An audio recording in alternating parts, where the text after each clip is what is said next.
Olá, meus amores, tudo bem? Nós estamos aqui na aula 2 de avaliação da pele. Eu sou a Camila e hoje a gente vai falar só sobre ficha de anamnese.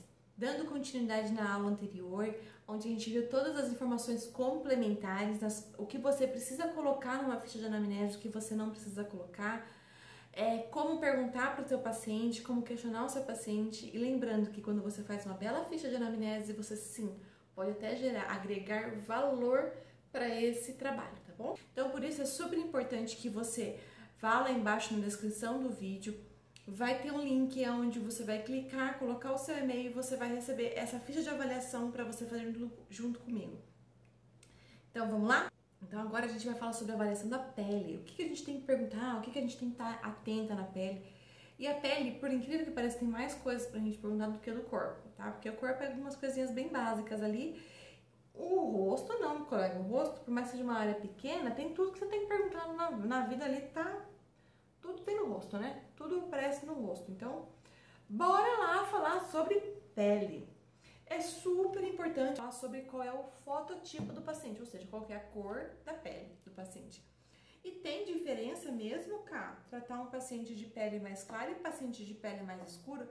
Total, total.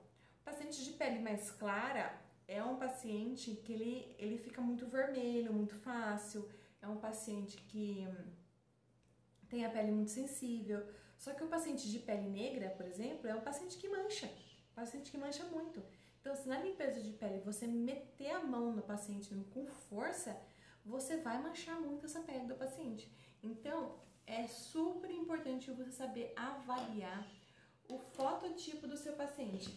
Aí na telinha, vocês estão vendo aí a classificação dos fototipos. E aí eu trouxe algumas pessoas, né, pra gente... só essa primeira menina que eu não sei, eu não acho que ela não é famosa, mas o restante todas elas são, né? Fototipo 1 é essa pessoa que é aquela ruiva natural, sabe? O pessoal que não pinta o cabelo, tipo a Cátia Damasceno. Coloca a Cátia Damasceno aí, ó. A Cátia Damasceno, ela é ruiva natural, tá? Por mais que pareça que é mentira esse cabelo dela. Mas não, colega, ela é ruiva natural. Normalmente essas pacientes que são ruivas naturais têm a pele bastante pintadinha, tá? Então, que são as efélides ou as sardas, né? Que a gente chama, que eu acho mais bonitinho falar efélides. Esse pessoal aí, ele tem a pele muito clara, ela sempre vai se queimar e ela nunca vai bronzear. Ela é muito sensível ao sol e ela demora em torno de 10 minutos para gerar uma queimadura na pele, tá? Fototipo 2 é essa atriz aí que fez a Pepper. Eu sei isso, não sei falar o nome dela no inglês não, meu Deus, muito difícil. Mas essa é ela que fez a Pepper no... Como é que chama? No Homem de Ferro. Minha filha tá nesse filme. E ela é bem branquinha, sempre se queima e algumas vezes se bronzeia. É aquele pessoal que dependendo do tempo, da força do sol, vai ter aquela marquinha, né, às vezes de biquíni, mas vai arder bastante. Até fazer aquela marquinha de biquíni, ela vai arder pra caramba. Uma outra pessoa que pode falar que é fototipo 2 aí é o próprio Renato. O Renato, ele é branco de família russa. Então, ele é o tipo... Por mais que ele fala que ele é moreno... Fih, você nunca será moreno, meu bem, nunca. Ele é fototipo 2, tá bom? Aí é tempo de queimadura de 15 a 20 minutos. Ele é sensível ao sol. Fototipo 3 são essas pessoas que são morenas claras, né? Pode até colocar aí, até um pouco eu nesse momento aí, tá? Que eu sou uma morena clara, não sou uma pessoa que sofre muito com o sol, tá? Mas, e eu tô muito tempo sem tomar sol, graças a Deus, porque eu não gosto. Então eu tô bem mais branquinha, tá? Então, fototipo 3, essa atriz que eu não lembro o nome dela também. Eu sou péssima com essas coisas, amor. Péssima. É uma pele clara, é uma pele menos clara, né? Algumas vezes queima e bronzeia. Aí ela fica uns 30 minutinhos pra gerar um tempo pra queimadura, sabe? Pra fazer a marquinha. E é uma pele normal, ela assim, a sensibilidade do sol dela é normal, não é uma coisa exagerada como é as outras, tá? Tem a fototipo 4, que é essa menina que fez o Quarteto Fantástico. Isso aqui eu sei, mas eu não sei o nome dela também. É uma pele morena clara, raramente se queima. Então já no meu caso, porque às vezes eu vou pra praia e o meu colo fica super vermelho, tá? Raramente se queima e sempre se bronzeia. É uma pessoa que fica, pra gerar uma queimadura mesmo, a pessoa demora uns 45 minutos no sol, tá? A morena clara, ela tem uma sensibilidade ao sol normal também. Essa bonitona aqui do fototipo 5, eu também não lembro, mas acho que ela fez mulher gato, se não me engano. É uma morena escura, tá? Ela queima raramente, muito raramente você vê esse pessoal com queimadura de pele. Pouquíssimo sensível ao sol e ela bronzeia bastante. É uma pessoa que sempre bronzeia, tem uma pele morena escura, tá? Demora em torno de uns 60 minutos pro tempo de queimadura, tá? Segundo a tabela do Fitzpatrick. E depois, por último, a gente tem a fototipo 6, que é a negra, né? A pele negra. Essa aí, meu amor, nunca queima, mas sempre se bronzeia. Aquela pele de jambo bonitona, né?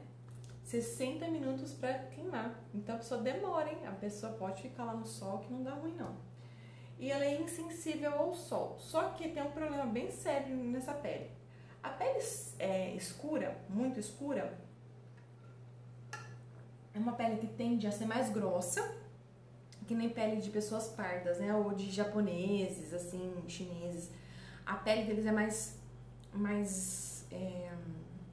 grossa, mais firme, tem mais tônus muscular. E aí, por conta dela ser um pouco mais grossa, é uma pele que é muito sensível para dar foliculite e manchar também.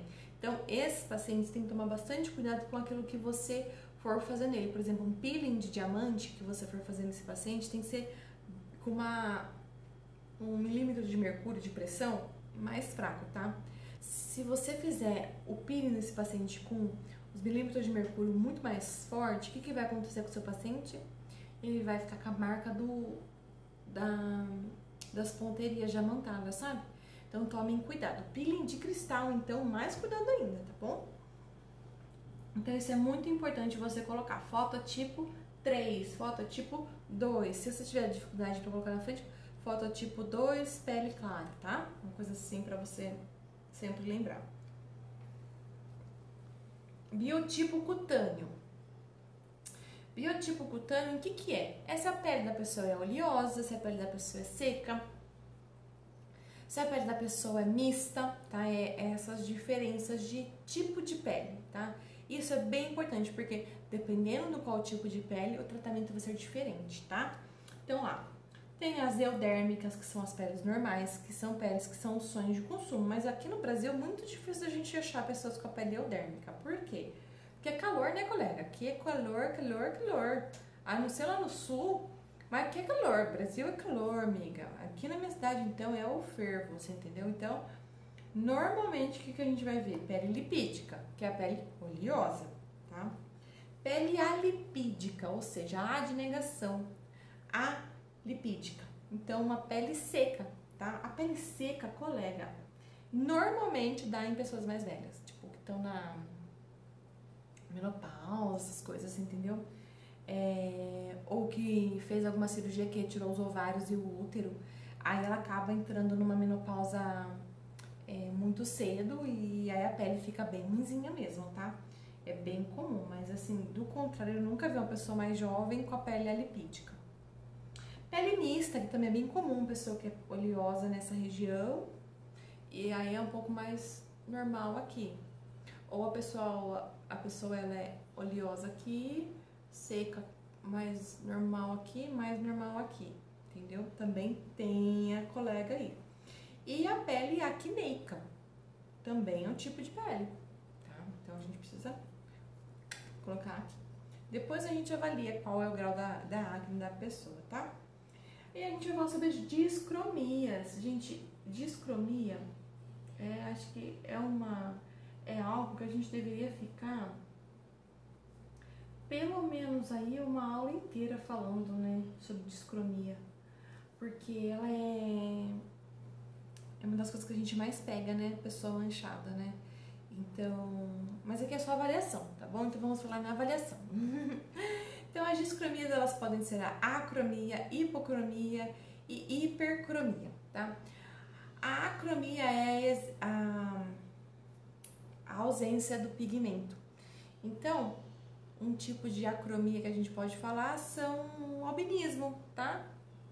Então pode ser colocado como albinismo também. Só que também tem algumas condições de pele, por exemplo, o paciente que usa muito hidroquinona.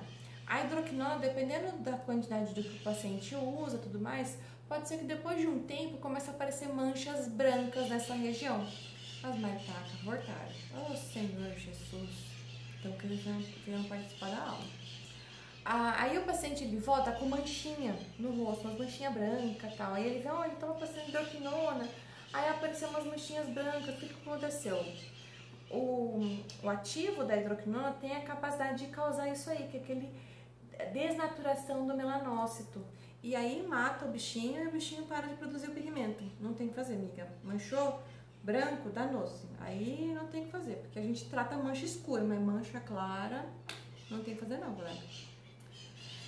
E aí a gente tem a hipocromia, né? Uma pessoa que tem algumas manchas mais claras no rosto, tá? Por exemplo, vitiligo, até pode entrar. Qual outra mais? Deixa eu ver se eu acho aqui. Aqui. São as hipocromias pós-inflamatórias. Também tem gente que mancha mais claro. Então tá, beleza. Aí tá. Aí a gente também tem as hipercromias.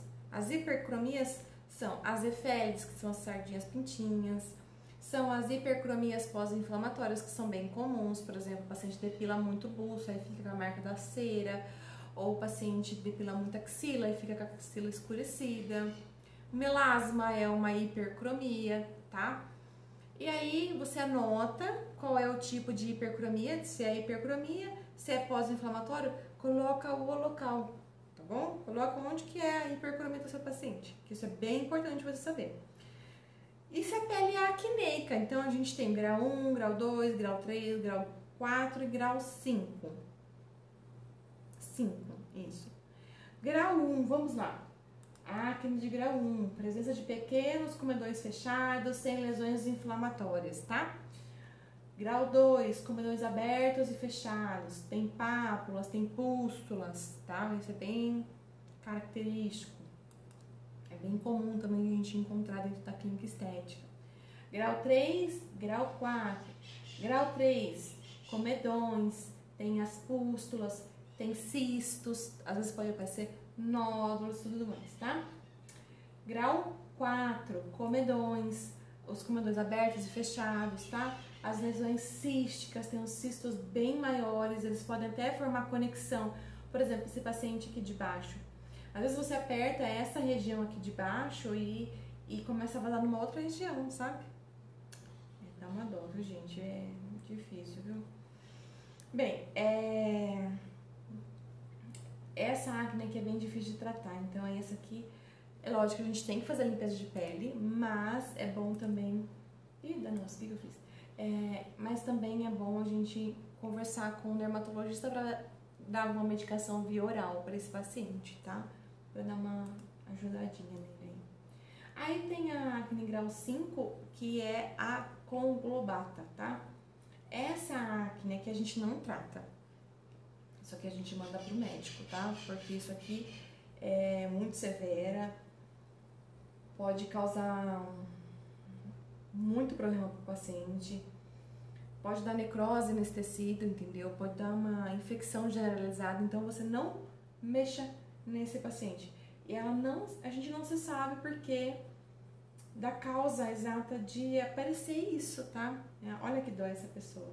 A gente sabe que o aparecimento das acnes, elas estão relacionadas à hiperatividade da bactéria Propinobactéria, tá? Antes a gente chamava ela de Propinobactéria.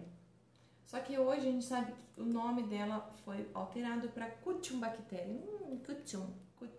Ai, gente, eu não sei falar esse nome em inglês. E aí mudou-se a nomenclatura, tá? Então hoje em dia a gente já sabe que o nome não é mais Propinium bactéria, e sim a Cutiunobactéria, tá? Tá, e ainda assim nós temos a acne fulminans. Já viram essa acne? Eu vou pôr a foto pra vocês aí. E ó, esse paciente aí deu muita dó. Essas pontinhas pretas aí, gente, já é necrose, tá? E essas cicatrizes hipotróficas aí são as acnes que ele tinha, tá? Com tubo, você viu que elas fazem tubos, né? E vão passando de um lado para o outro. Essa aqui é muito grave e pode levar o paciente a óbito por conta do processo inflamatório. Então, chegou o paciente falando para você que tá com uma acne nas costas ou em outra parte do corpo que tá assim, não pode nem fazer limpeza de pele, viu, filha? Não pode mexer nisso aí, não. Isso aí você mexeu, você espalha pra todo lado. E você piora o quadro inflamatório do teu paciente. Então, isso aqui é trabalhar com médico dermatologista que seja específico para tratar isso. É uma judiação. Beleza, a gente colocou aqui qual é a pele do paciente, qual é o grau de acne. Se ele não tiver grau de acne, é só você não colocar nenhum grau.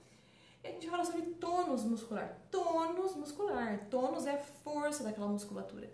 Então, você vai pedir para o paciente fazer, às vezes, careta, para ver se vai. A minha pele é uma pele mais forte, então ela pode ser uma pele hipertônica, tá? Ou, se é uma paciente com uma pele mais flácida, hipotônico. Então, uma paciente com baixa tonicidade muscular, uma paciente com muita tonicidade muscular. Uma paciente normal, tá? Também tem. Textura da pele, então você tem que pegar, nada de ficar passando luvinha na mão, não, tá? Mete a mãozinha no paciente e vamos catucar pra ver se a pele dele é espessa, se a pele dele é fina, tá? Se tem desidratação ou não, lembra que é uma pele oleosa, às vezes pode demonstrar desidratação. Porque os pacientes de pele oleosa, a primeira coisa que eles fazem, lavam o rosto pra caramba. E aí perde mais água. E também óleo não hidrata a pele. Óleo, ele tem a ver com produção da glândula sebácea, tá? E hidratação, a gente tá falando de água, não de óleo, tá? Então, se o paciente não toma água, ele vai ter uma pele mais desidratada. E não tem nada do que você fizer na sua vida para pôr água no seu paciente, a não ser que ele tome água, tá? A água, ela abre canais também. Então, se o paciente não toma água, muito difícil vai ser essa hidratação que você for fazer no seu paciente.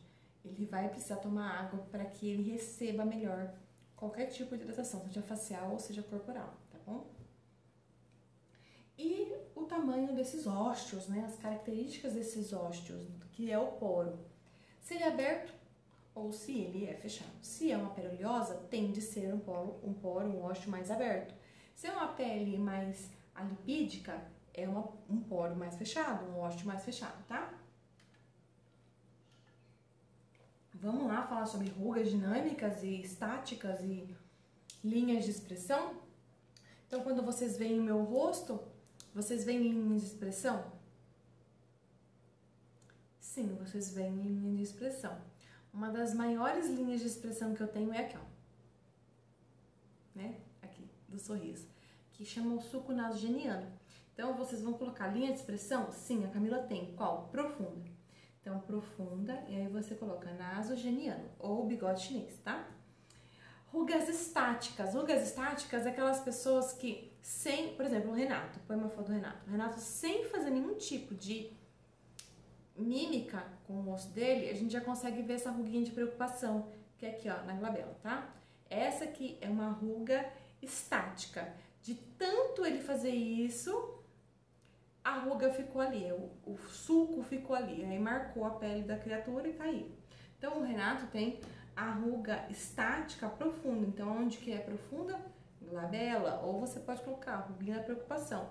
Se você não souber o nome técnico disso, não tem problema, coloca de uma forma que você vai entender. Ou se você quiser colocar glabela na frente, ruguinha da preocupação, coloca, não tem problema nenhum, colega. E rugas dinâmicas. O que são rugas dinâmicas? Quando a gente força, a gente aparece rugas. Então, vamos lá, ó. Rugas dinâmicas, tá vendo aqui, ó? Tá? Isso aqui é o quê? Quando eu faço um movimento, aparece. Então, quando eu faço um movimento, aparece. Essas rugas dinâmicas aqui, só a dica, a gente trata com botox, tá? Aqui não é preenchimento, aqui é botox. Rugas assim, né, as linhas de expressões, essas linhas de expressões a gente trata com ácido hialurônico. Então, uma coisa, outra coisa, outra coisa. Então, quando você for colocar aqui, ó, dá pra você trabalhar legal. O que que acontece? Eu não faço os preenchedores por enquanto, né? Trabalho só com a epiderme pressurizada. E aí, o que acontece? Eu já fiz algumas vezes, botox e eu não gostei do resultado, porque deixou muito parado, assim, muito artificial. Mas o que que eu faço no meu rosto que dá um super resultado, me mantém com a pele jovem e não tira as expressões do meu rosto? Porque até o bigode chinês eu não acho ruim, eu acho que faz parte do meu rosto por causa da minha bochechona ser grande assim, e eu gosto assim mesmo.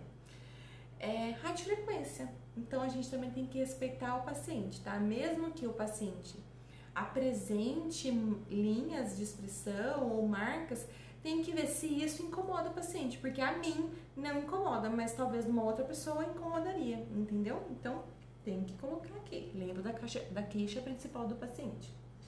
E agora a gente vai falar, minha gente, sobre as LEDs. Vocês sabem o que é LEDs? A gente aprendeu lá no curso de estética, né, quando a gente fez. LEDs são lesões elementares da pele. Por mais que esse nome é diferente, né, LEDs. As lesões elementares, elas podem ser primárias ou secundárias, né? As lesões primárias, elas têm a ver com qualquer tipo de doença, né, do paciente, e elas podem apresentar alteração de cor, forma, pode ser sólida, pode ser líquida, pode ser uma mancha, pode ser alguma outra coisa assim. Então, vamos lá. E as lesões secundárias, né, as LEDs secundárias, são normalmente o resultado das primárias. Tipo, eu tinha primária, não tratei, lascou e deu uma secundária, entendeu? Mais ou menos assim. Então, vamos lá. LED, o que é o primeiro que aparece pra gente é o comedão aberto e o comedão fechado. O comedão aberto é aquele cravinho que a gente chama de preto, cravinho preto. Por quê? Porque o conteúdo dele já teve contato com o oxigênio, com, né, o mundo exterior aí, e oxidou. Aí ele ficou pretinho. Por isso que ele tá pretinho, porque ele abriu, teve contato com o oxigênio e oxidou. Aí ele ficou pretinho ali na frente. E é o cravinho preto.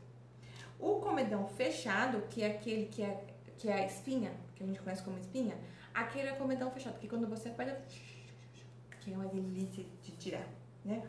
Então, isso aí é comedão aberto e comedão fechado. Não é espinha, tá? Não é espinha nem cravo.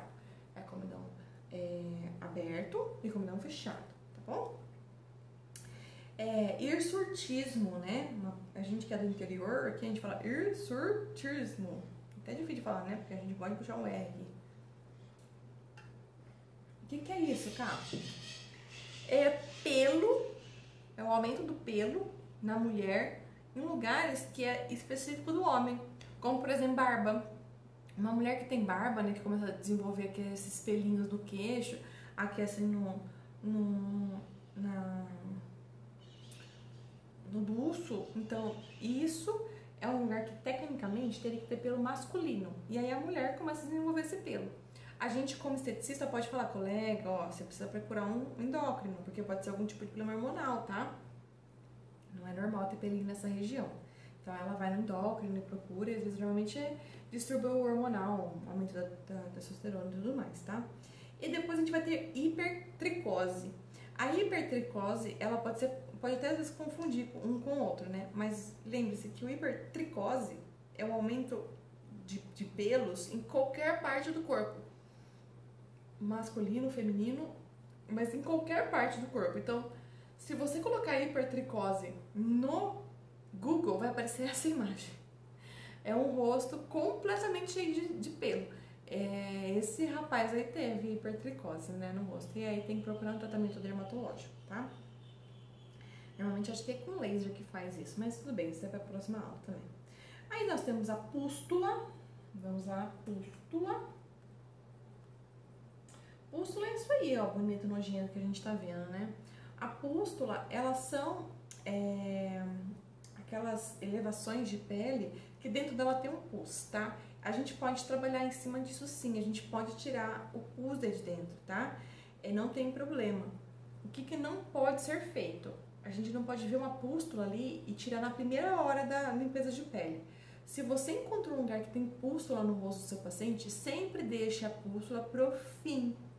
Porque se você tirar o conteúdo dela, normalmente é pus. Se é a pus, ele tem uma coleção de bactérias e você vai levar vai fazer a limpeza de pele em outras regiões, você vai levar essa bactéria para outros buraquinhos aí que você já fez, tá? Então, pústula é sempre no final. Você pode retirar, mas sempre no final e sempre com muito cuidado, porque normalmente o paciente se queixa muito de dor, tá bom? Bem, vamos lá. Pápula. A pápula é uma elevação sólida, tá? Normalmente ela é mais durinha e sim, normalmente ela se agrupa, né? Pode causar uma erupção, alguma coisa assim. Normalmente ela dá no nariz. Depois a gente com pápula no nariz, tá? Cicatriz. A cicatriz pode ser por N coisas. Eu tenho uma cicatriz no lábio, ó. Tá? Eu tinha uma pinta aqui. E aí eu retirei cirurgicamente. Então tem uma cicatriz, tá? Então anota a cicatriz. Angioma. Vocês sabem o que é angioma? Angioma é aquela pintinha vermelha. O Renato tem bastante, porque ele é bem branquinho. Normalmente são pessoas brancas que têm. É um acúmulo de vaso naquela região e aí pigmenta a pele, fica aquela manchinha vermelha. Não tem risco nenhum, tá? Pode trabalhar com ela normal, não vai furar nem nada, mas é bom que você saiba o que é um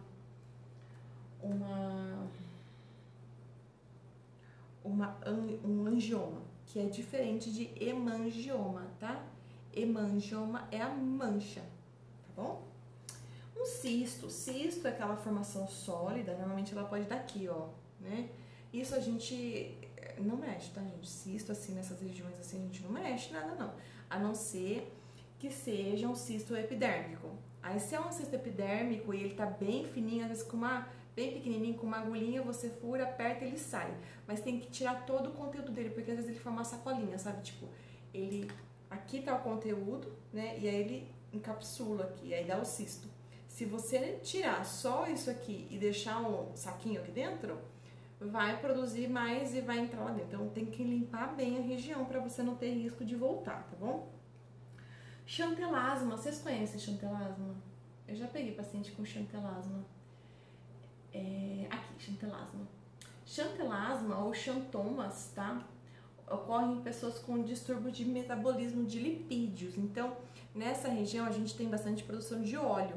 E os macrófagos, eles são responsáveis por levar esse conteúdo de lipídio para uma outra região. E às vezes naquele momento, naquela pessoa, esses macrófagos ou estão lesando da cabeça, ou estão devagarzinho, ou essa pessoa tem um depósito maior de gordura naquela região que forma aquelas manchas. O que a gente pode fazer? Mandar para o dermatologista, porque aí ele vai fazer a cirurgia, porque tem que retirar. Não tem o que fazer, tem que tirar daqui, tá bom? Tirou, volta. Não adianta não. Vai voltar e vai voltar e vai voltar. Tá? Não tem o que fazer. É manhaco esse negócio. E aí a gente também tem a rosácea. Tem muita gente que confunde rosácea com eritema, tá? Uma coisa, outra coisa, outra coisa. A rosácea, ela se manifesta em pessoas de pele clara. Pessoas brancas, tá? Bem brancas. Que tem uma tendência maior para desenvolver uma oleosidade e sensibilidade na pele. E é mais comum em mulheres a partir dos 25 anos, por mais que tenha alguns homens, pode acontecer em mulher. Então, o que acontece? A pele ela fica bem vermelha e com um aspecto grosseiro, bem grosseiro assim na pele, sabe? E aí, a impressão que dá é que ela tá até com espinha. Mas quando você olha assim, a pele tá grossa, tá? E é complicado tratar rosácea, viu, colega? É complicado, tá? Queloide a gente já sabe o que é, né? É um cisto, é um crescimento anormal das células de reparo tecidual, de cicatrização, e aí forma aquela bolinha, tá? Outra coisa que é muito comum, que é o eritema. Vamos lá voltar para o eritema. Eritema é essa mancha vermelha por vasodilatação ou vitopressão. Então, o que acontece? Às vezes o paciente acabou de fazer limpeza de pele e a pessoa fica vermelha. Isso é normal. Ou, por exemplo, uma pessoa que corre. Ou essas pessoas que vão falar alguma coisa, fica muito vergonhosa, né? Fica vermelhinha. Isso aí é um eritema, é normal. Tem muita dilatação, muita muito sangue correndo naquela região e pigmenta a pele. Aí fica vermelhinho, é comum. Depois de um tempo ele some, tá bom? Não confunda eritema com rosácea, pelo amor de Deus. Tem também, gente, as telangiectasias. As telangiectasias são essas varizes que aparecem no rosto, tá? Muito comum de quem tem sinusite. A dica aí é que se você tem um paciente que tem muita telangiectasia, você não deve usar o peeling de... Você não deve usar o peeling de diamante nela, porque ele tem pressão. Tudo que exercer uma pressão sobre aquele tecido pode causar mais telangiectasias, tá? Então, evitar. Aí pode usar um peeling de ultrassônico, talvez, aí pra melhorar, tá? Mas nem o de cristal é legal, porque o de cristal também puxa, né? Então não é legal. Bem, vesículas, são as bolhas, né? Crostas são as casquinhas que os pacientes ficam tirando às vezes dos machucados. O nódulo você não mexe, tá, colega? Não deve se manipular nódulo, tá? É uma lesão bem delimitada, assim, ela tem de uns 3 centímetros mais ou menos. E ela pode ser profunda, então não deve mexer em nódulo, não encoste no nódulo. Abscessos são as bolsas de pus, o milho, que é aquela produçãozinha de queratina, normalmente em volta dos olhos, a gente tem que perfurar para fazer a retirada, mas dá para retirar de boa. Foliculite, que são os pelinhos encravados, né, que é bem comum em homem na região de barba, tá? O edema, que é o inchaço, escoriação, porque tem paciente que se escoria ou aperta ou se escoria muito, então tem que colocar também pra você, não fui eu que machuquei sua pele, foi você mesmo que faz escoriação, entendeu? As dermatites atópicas são bem importantes, você saber olhar aqui nas dermatites quais são que o paciente mostra ter e anotar qual é pra você não ter esse tipo de problema, quer ver? Olha essa pele, né? Às vezes causa até bolha. É lógico que é um exagero, né? A gente pega essas fotos de internet que é um exagero. Mas sim, tá? É bem comum aparecer paciente com dermatite atópica. O Renato mesmo tem. Então, dependendo do produto, eu não posso usar nele, tá? Equimose, gente, é aquele extravasamento de sangue. Então, normalmente tem a ver com pancada. O paciente bate e dá aquele hematoma, que é muito comum apresentar em pós também operatório de cirurgia plástica. A radiofrequência ajuda bastante também a tirar a equimose, tá? A radiofrequência em pós-operatório de cirurgia plástica. Lógico que não com uma temperatura muito elevada, tá? Petequias são os pequenos. Sabe quando a paciente coça, aí forma um monte de bolinha assim? Aquilo é uma petequia, tá? Então, também pode acontecer. Nevos são essas elevações, né? Na pele marrom, é bem comum. Não confunda nevo com melanoma. Do contrário, sempre trate ele como melanoma, tá? Se você teve dúvida de alguma coisa, você manda para o seu dermato, seu amigo dermato. Mas você não deve dar diagnóstico médico para o seu paciente. Seu paciente chegou lá com uma borda assimétrica, com uma assimetria da mancha, com bordas irregulares, com cor muito estranha e com um diâmetro maior de 6 milímetros, você não vai falar para a pessoa que está com melanoma. Tá com melanoma, câncer de pele, câncer. Não. Você vai falar para o seu paciente, e essa pintinha aqui, colega, você já foi ver o que é? Ah, eu fui. Ah, então eu acho que seria bom você ver, tá bom? Até tomem cuidado, a pessoa que trabalha com jato de plasma, porque já teve gente tirando nevo, achando que era nevo, achando que era uma verruga, e era melanoma. E deu muito ruim depois essa pessoa, então tomem bastante cuidado. Cianose é muito difícil a gente ver, mas é bom a gente ficar de olho, porque às vezes o paciente apresenta muito frio nos pés, dependendo se você trabalha com ar-condicionado. Então, às vezes a pontinha dos dedos ficam roxa, então é só você aquecer o paciente. Então, cianose é aquela pele azulada, tá bom? Normalmente tem a ver com o frio. Tem a ver com outras coisas também, mas na nossa área é com o frio, tá bom? Seringomas são tumores benignos, que também podem aparecer aqui na região de pálpebra dos olhos, que são umas bolinhas que ficam uma do lado da outra. Tuc. Você pode apertar, que não vai sair, tá bom? Aí também é dermato. E tem a ceratose. A ceratose é aquela mancha grossa que normalmente tem os idosos, sabe? que você passa assim, tem aquela manchona bem grossa, ela tem a ver com exposição ao sol. Então, se expôs muito ao sol, aquela manchinha se transformou numa ceratose, tá? Ou numa queratose, as duas coisas é a mesma coisa, tá? Então é isso. Isso aqui é a sua avaliação facial, beleza? Bora para a avaliação corporal agora? A avaliação corporal, ela é o seguinte, a gente vai tratar tanto do corpo da pessoa, né, do formato do corpo, aquilo que a pessoa me demonstra ter, aquilo que a pessoa é, né, quais são as estrias que ela tem, quais são a textura da pele, e qual é a textura, se ela apresenta flacidez tissular ou muscular, se ela tem a celulite, qual é o grau de celulite, como é que é essa celulite, se ela tá dura, se ela é edematosa. Então, é isso que a gente vai trabalhar, tá? Aqui tem um desenho de um corpinho, tá vendo? Eu gosto desse desenho porque aí você pode, por exemplo, você pode pegar uma canetinha e colocar, se o paciente tem, por exemplo, estrias, aí aonde o paciente tiver estria vai ser cor-de-rosa. Aí você vai lá no bumbum e pinta de cor-de-rosa, entendeu? Só que ele também tem a celulite. A celulite vai ser roxo. Também tem no bumbum. Aí você vai lá e pinta o bumbumzinho também de roxo, assim, pinta um pouquinho de rosa e um pouquinho de roxo. É legal pra você lembrar de onde que você tem, porque eu já esqueci várias vezes onde que o paciente tinha problema, entendeu? Então, mas vamos lá. Primeiro, se o paciente é ginoide ou se o paciente é androide. Paciente ginoide, essa palavra é muito engraçada. É aquele paciente que tem formato de pera, né? Então é bem corpo feminino. Tronco, cinturinha fininha, o zanfão, as coxas e depois ampulheta, né? Já o paciente androide é o paciente maçã, que não tem cintura, aquele paciente que o tronco e a cintura é aqui a mesma coisa, assim, entendeu? É tudo reto. Não adianta o paciente androide querer ter a cintura do ginoide.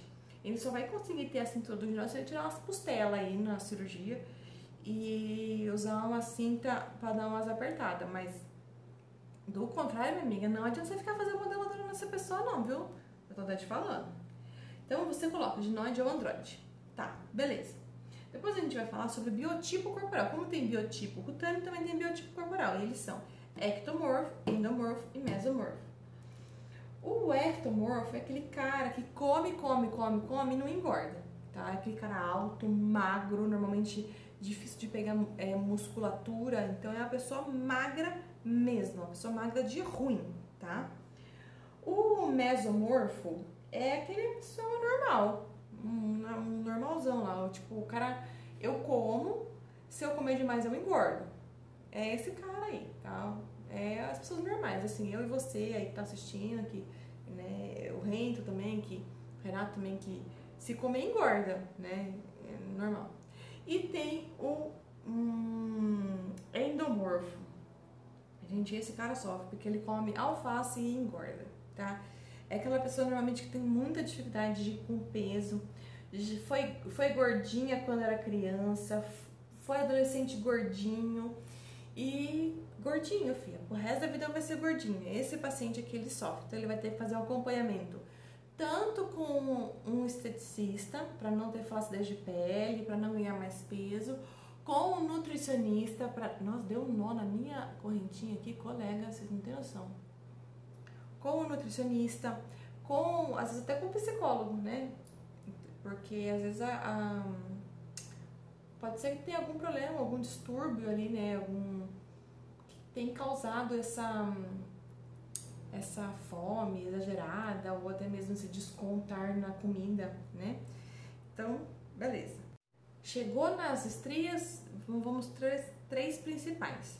As rosadas, as atróficas, as nacaradas. As estrias rosadas, elas são aquelas que aparecem vermelhinha, que a gente consegue tratar, que aparece realmente em mulher que está gestante, ou que aparece em adolescente. Essas a gente consegue tratar, e quanto mais novas, mais fácil de tratar, tá? O problema é que às vezes ela parece rosada e o paciente nem se dá conta e do nada ela fica branca. Chegou a ficar branca? São estrias atróficas. As estrias atróficas a gente também consegue tratar. Aí você vai perguntar pro seu paciente, você lembra dessa estria ter mudado de cor, sido vermelhinha, né? Era vermelhinha e agora ficou branquinha. Você lembra na época que ela era branquinha? Ele vai falar que não lembra. Porque é muito comum isso, tá? Às vezes aparece e quando o paciente se dá conta já tá branca já. Essas a gente consegue tratar e tem um bom resultado. Só que tem outra nomenclatura, que são as nacaradas. E as nacaradas, meu amor, não dá. Só com plástica. E pra tratar com plástica tem que arrancar aquele tecido. Então, dependendo de onde tá, nem a plástica resolve. Entendeu? Então, que dó. Que dó. As nacaradas são aquelas largas, às vezes acaba até um dedo assim, um polegar, sabe? As duas bordas delas estão tão longe que no meio formam umas pregas assim. Aquelas realmente não tem o que fazer. Infelizmente, tá? Textura de pele. Se a pele do seu paciente é fina, mais flácida, se a pele do seu paciente é espessa, né? Se tem flacidez ali naquela pele. Se a flacidez dela é tissular ou se é flacidez muscular. Isso vai interferir muito, colega, porque você às vezes trata uma flacidez muscular com radiofrequência. Não adianta. Flacidez muscular, ela tem que ganhar músculo. Então, uma eletroterapia como a corrente Alce ou a corrente russa, né? Flacidez tissular, aí sim a gente trabalha com uma radiofrequência, aí fica top. E aí os graus de celulite, até abrir aqui uma imagem pra gente ver, tá? Aqui, grau 1, grau 2, grau 3 e grau 4, tá? A grau 1 ela assim, é aquela que quando você faz a prega que você consegue ver ela. Se você não fizer a prega, dificilmente você vai ver ela. Essa aí, ela tem quase que 100% de resolução. Então, se você pega uma mocinha novinha e faz radiofrequência, faz drenagem nessa criança, faz ultrassom nessa bichinha, a bichinha fica sem celulite. O problema é que a gente vai tratar quando tá quase no grau 5, né, colega? Ainda é nosso, né? Mas sim, tem resultado, é bastante resultado, tá bom? Grau 2 de celulite, a gente pode perceber que tem aquela alteração de relevo. Você consegue ver o furinho sem a paciente contrair, sem você pegar aquela pele e tracionar.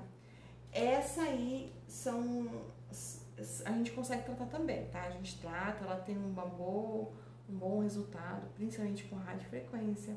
Tem o pessoal que usa carboxiterapia, também é legal. Ultrassom com terapia combinada é super supimpa, então dá super certo, tá? A celulite de grau 3 já é um pouco mais difícil, colega, entendeu? Ela tem os furinhos, né, bem grandes e o paciente já tem aquele aspecto casca de laranja, sabe? Essa aí é complicada. E aí tem bastante a ver com roupa apertada, calça apertada, alimentação. É um paciente que pode sentir dor quando você for fazer massagem, sabe? A temperatura tem muita inflamação ali naquela região, então, e a temperatura da região é um pouco mais inferior por conta de não estar passando muito sangue para aquela região, muito nutrientes para aquela região. Por quê? Porque a célula de gordura, ela tá inchadona, né? Ela tá grandona, tá bem edemaciada, bem gorda. E ela começa a empurrar as laterais, fazendo o furinho aparecer, né? As laterais que são os feixes de sustentação. Quando a gente empurra as laterais, a gente empurra também o sistema linfático e veias e artérias. Fazendo isso, para de passar irrigação para aquele tecido. Então, quando você põe a mão naquela região, ela é gelada, tá? Então, essa a gente trata, mas assim, o paciente sofre um pouquinho, tá? Não tem tanto resultado, assim, tem um bom resultado, mas não é tão assim. Ele vai ter que fazer um bom tratamento durante um bom tempo e tomar bastante colágeno, né? Hidrolisado. E a de grau 5, a gente consegue ver os macronódulos. Sabe aquela pessoa que você fica de pé, assim, às vezes até de calça? Você já consegue ver a celulite? Que tem aquelas bolinhas, aquelas celulites em bola, tuf. Tem muito idoso assim também, né? E aí juntar com flacidez junto, aí piora mais ainda. Então tem muita retração, tem muita ondulação naquela pele, tem um absurdo de déficit circulatório, é terrível. Uma dor muito grande e praticamente redução térmica zero, tá? Além disso aí, a gente tem, ela pode ser dura, ela pode ser edematosa, ela pode ser mista ou ela pode ser flácida. A dura, o nome já fala, é aquela perna dura, vocês já pegaram? Já peguei, gente, ela tem uma colega do meu curso de estética. A perna dela era dura, que parecia um porrete. Não era musculatura, tá? Era celulite, bem dura. É uma delícia ter celulite dura, gente, porque nem parece que você tem celulite, a pele fica super lisinha, então... Mas é bem difícil de achar, viu? Aí tem a edematosa, que é muito mais comum, que é aquela celulite que tem inchaço, né? Que normalmente é a celulite de grau 1 a grau 2. Se você faz uma drenagem, por exemplo, de grau 1 e grau 2, ela dá até uma sumida. Então, essa aqui é legal. Por isso que toda vez que você for tratar celulite, você deve começar por drenagem, tá bom? Além disso, a gente tem a celulite mista e flácida, né? A mista e a flácida. A mista é o quê? É uma mistura da edematosa com a flácida, tá bom? A flácida, o nome já fala, flácida, né? A pele caiu, tombou e formou aquela flacidez no glúteo ou na perna, no interno de coxa, é muito comum, né? Paciente que emagrece muito. Ou paciente, por exemplo, que fez bariátrica, flácida. Então, aqui você pode colocar, por exemplo, se é grau 3 de celulite, se é flácida. E aí você vem aqui no seu bonequinho e pinta de azul, aonde tem, ó. Ai, gente, tudo que tá com sol, ó. Então, ela tem grau 3, ela é flácida, e aí eu pintei aqui, ó, no interno de coxa, na parte posterior, tá? Então, você pode fazer isso, fica super bonitinho e fica super legal de você ver depois, tá? Chegando ao final aqui da nossa ficha de avaliação, aqui tem observações, tá? Aqui tem observações porque para você escrever se a paciente ela apresenta algum tipo de gordura localizada, tá? Porque como gordura localizada ou ela tem ou ela não tem, né? Então assim, a gente só coloca gordura localizada em região infraabdominal, em prega glútea, abdômen superior, sabe? Então aí você, ou tipo, braço, sei lá. Você coloca lá aonde que é e você sempre deixa bonitinho, vai ficar melhor pra você depois. Esqueceu da paciente, vai estar lá, vai estar escrito, vai ser bacana pra você, tá bom? Agora a gente vai fazer a antropometria, tá? O que é a antropometria? É a gente medir o paciente, saber como ele está, qual é a medição, qual é o tamanho desse paciente, tá? Então isso é bem legal. Então vamos lá. A antropometria, se vocês estão vendo aí que tem 2 quadrados, né? Então esse quadrado primeiro é o dia que o seu paciente chegou para você fazer sua avaliação. Então você vai colocar a data, vai pegar a fita métrica e vai medir todo o seu paciente. Minha fita métrica é de panda, ó. E você vai medir todo o seu paciente, tá? Lembrando que quando você for medir, a minha eu gosto bastante porque eu seguro na orelhinha do panda, ó. E aí eu faço assim, ó. Eu vou medir a circunferência da cintura da minha paciente, eu venho aqui, ó, e aí eu cruzo, tá vendo, ó? Eu cruzo a fita, ó. Sem ter necessidade de eu ficar segurando aqui embaixo, tá? Eu cruzo assim e aí vai me dar a medição. Porque se eu tiver que, se a minha fita já aqui na pontinha, ela já começar a contar 1, não tivesse essa orelhinha aqui, que ia acontecer? Eu ia ter que segurar com o dedo embaixo. E quando a gente segura com o dedo embaixo, assim, da fita, assim, ó, peraí, assim, o que acontece? Eu tô perdendo 1 centímetro, eu tô ganhando 1 centímetro aqui, né? Então, o certo, quando você for fazer, é você fazer assim, ó. Tá enrolada, tá? Mas, ó, tá vendo? Eu seguro aqui na orelhinha, ó. Se eu fizer isso aqui, eu tô roubando, digamos assim, né? O paciente você tá dando 1 centímetro a mais de circunferência para paciente, tá? Isso é bem importante vocês saberem. Então, a minha filha ama pandas. Então, vamos lá. Peso, quanto a paciente está pesando. Ai, Camila, mas a gente sabe que estética não trabalha com peso. Eu sei mesmo, mas a gente precisa do peso para fazer o IMC da paciente depois, tá? Então, é sempre importante a gente ter o peso. E se sua paciente está em processo de emagrecimento, você já tem ali o peso da sua paciente. Isso é importante também. A estética não tem realmente a ver com peso e tudo que você fizer não vai interferir na balança do paciente. Vai interferir nas medidas. Mas sim, é importante você ter o peso. Porque às vezes o que acontece? A criatura ganha muito peso. E aí você já tem lá, ó, mas meu bem, você começou com peso. E de vez de você dar continuidade nesse... Ai, que luz! De vez de você dar continuidade no seu tratamento, tentando fechar a boquinha, comendo mais certo, você tá vendo? Ó, você aumentou de peso, entendeu? Então, ele também já é mais uma arma pra tu aí não ficar depois havendo navios, né? Então, peso, altura, a circunferência do braço, então braço esquerdo e braço direito, abaixo do seio, porque tem paciente que tem gordurinha aqui debaixo do seio, circunferência da cintura, circunferência dos flancos, tá? Nos flancos vocês podem fazer tanto a circunferência com a fita métrica, medir bem assim nessa altura do ossinho aqui, como também você pode pegar o adipômetro e fazer a prega no adipômetro e colocar aqui no adipômetro quanto que deu, tá bom? Esse aqui é o adipômetro, então você vem, segura, e aí ele tem que, aqui, ele tem que ficar, essa parte aqui tem que ficar certinho, alinhada aqui, tá? Aí você sabe qual é a medida do paciente no adipômetro, tá? Tem esse que é de plástico, mas tem outros de ferro super chiques e é bem bacana para você saber realmente qual que é a medida do paciente, tá? Eu gosto bastante de usar adipômetro, faz muita diferença na avaliação, tá?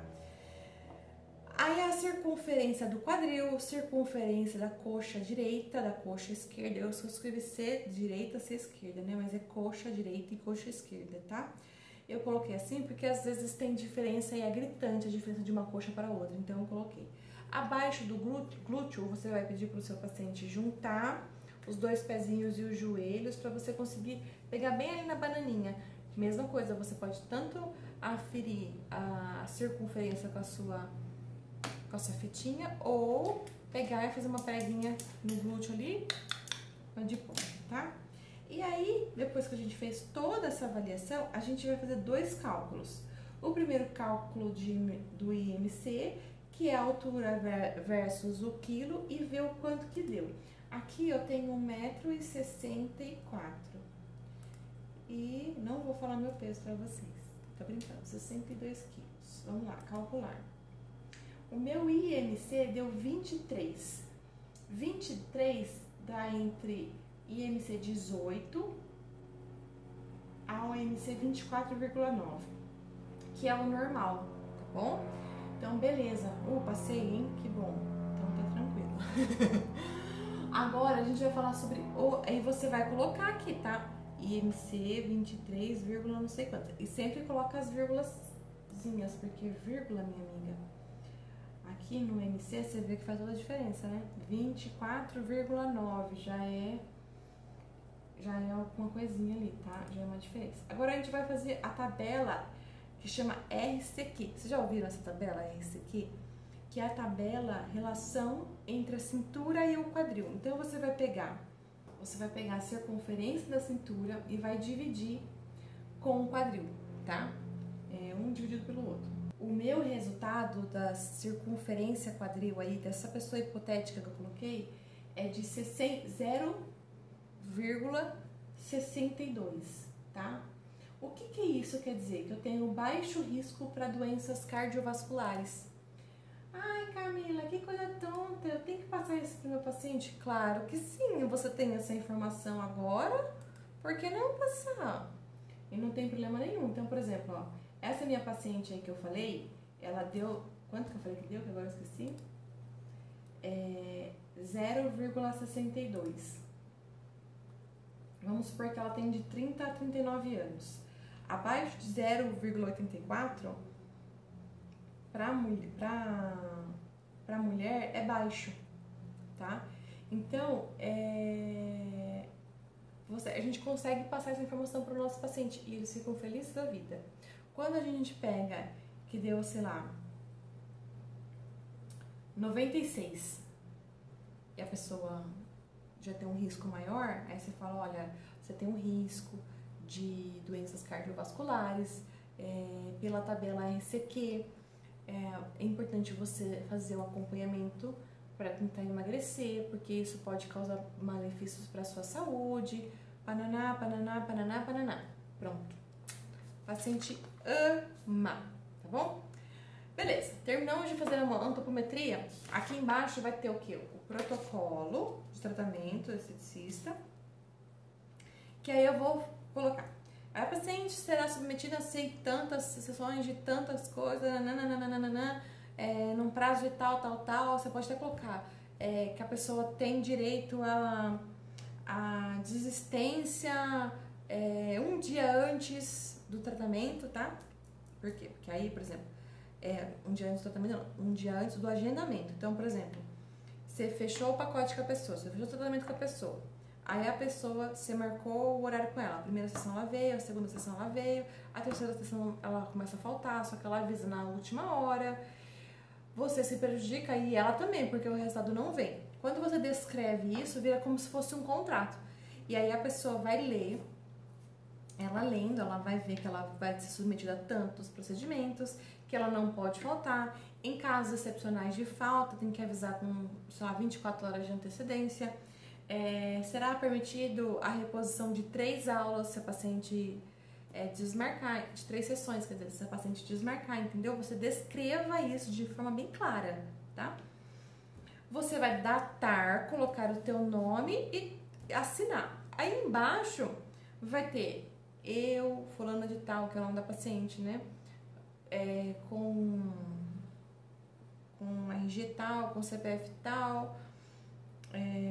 Estou ciente, digo que tudo que eu fiz estou ciente e é verdade, que não sei o que lá, não sei o que lá. Você pede para o paciente que nem tem escrito no seu aí, porque o meu acho que o Renato esqueceu de imprimir, mas tudo bem. E aí tem a data e a assinatura do teu paciente. Aquilo ali pode ser até o teu contrato com o teu paciente, tá? E é até legal se você quiser colocar veiculação de imagens, tá? Eu aceito a veiculação de imagens, o uso da imagem no Instagram da Camila, lógico, né? Respeitando todos os meus... a minha intimidade, não vai por fora da pessoa de calcinha de renda, né, colega? Ou com o bumbumzinho de fora, né? Mas coloca sobre o uso de imagem e fotografe, né? A gente falou uma vez sobre isso, fotografia é uma arma na nossa mão, é uma arma para mostrar que você gerou resultado. Porque o paciente, eu volto a repetir, ele está se vendo todo dia e para ele realmente o resultado não apareceu, porque ele está se vendo todo dia, né? E às vezes, como ele está vendo a melhora todo dia, ele se esquece de como ele estava ruim. E aí ele começa a achar que aquilo ali era o ruim dele, entendeu? Então a fotografia, ela foi feita para você mostrar que você gerou o resultado. Então tira a fotografia sempre no mesmo lugar. Aqui eu pego o piso. Eu ponho o paciente naquela parede de lá, conto 3 pisos, fico nesse piso aqui, e aí se for facial, rosto do paciente. Se for corporal, eu desço para pegar o rosto do paciente para baixo, tá? Sempre com as mãos ou assim, ou com as mãos assim, para não ter alteração de imagem, o paciente sempre muito reto, tá? E se você for pedir para o paciente inspirar e expirar, toma cuidado com isso, porque se você tirar uma foto do paciente inspirando, depois você tirar a foto do paciente expirando, você está fazendo sacanagem. Então, honestidade é o melhor remédio. O paciente sabe quando você está fazendo sacanagem, tá? Então, não faça isso. Tem um mosquito voando aqui. Ai, eu acho que eu peguei. Então, não faça isso. Você sempre lembre de trabalhar com honestidade. Tirou foto inspirando, pede pro seu paciente, inspira. Agora expira. Aí você tira foto, tá bom? E é isso, moçada. Essa a sua ficha de anamnese. Agora é só você arrasar nos nos seus tratamentos, e eu tenho certeza que com uma ficha dessa aqui, você vai ter mais respaldo para trabalhar, mais tranquilidade para trabalhar, e aqui vai ser uma arma para você gerar mais negócios. Por quê? Porque aqui eu posso acabar de tratar uma celulite, mas eu vi que essa paciente tem melasma. E aí eu posso oferecer um tratamento de melasma para ela. Então, isso aqui pode ser a sua recorrência. Você pode gerar, por exemplo, quando você for fazer promoções, olhar em cada ficha e lembrar qual é o paciente que tem melasma, qual é o paciente que tem celulite, qual é o paciente que tem gordura localizada, montar um grupo, fazer uma ação para esse grupo e trabalhar em cima disso para gerar vendas, tá bom?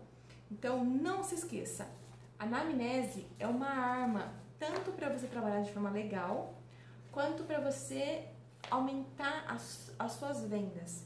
Eu espero que você tenha gostado. Se você teve alguma dúvida, me conta aqui embaixo. Eu tenho prazer em ajudar vocês. Ah, e lembre-se, aqui embaixo vai ficar para vocês o PDF dessa ficha de anamnese, tá bom? É só vocês clicarem no link que o PDF ou o Excel vai ser baixado para você. Se você quiser fazer alteração no Excel, meu amor, pode fazer, não tem problema nenhum, tá bom? Depois me conta qual que foi a alteração que você fez, porque aí eu vou ficar curiosa, tá bom? Um super beijo e até a próxima. Tchau, tchau!